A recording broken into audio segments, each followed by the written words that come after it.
Sarap din po pala ito. Hello mga ka-farmers, this is Mike Salisod, the owner of Mateas Garden. For today's video, prutas review po ulit tayo. Ito po ay, hindi po ito kamatis, mukha lang po. Ito po ay persimmon. Tinatawag din po itong fruit of the gods. O, tikman po natin.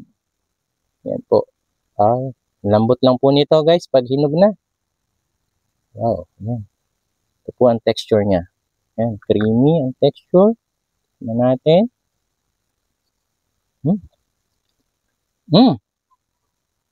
Sarap din po pala ito. Sarap. Sobrang lambot po ng laman niya.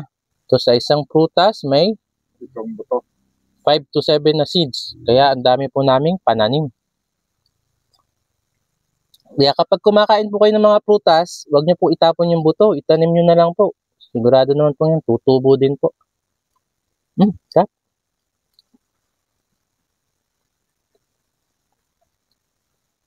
Ang persimmon po, kaya siya tinawag na fruit of the gods. Ang scientific name po nito ay Diospyros, mula sa Greek word na Dios meaning Diyos at Pyros, prutas. Kaya literal na divine fruit po ito sa pangalan pa lang.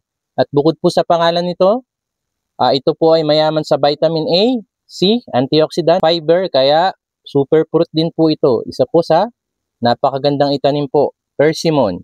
Yung variety po nito ay Hachiya from Japan. Ito po ay mabilis lang mamunga dito sa atin. Kaya kung magtatanim po kayo ng persimmon, piliin nyo po ang Hachiya variety. Available din po ang pananim sa amin nito. Message lang po kayo. Located po kami sa Barangay San Miguel, Santo Tomas, Batangas at nagdi-deliver po kami nationwide.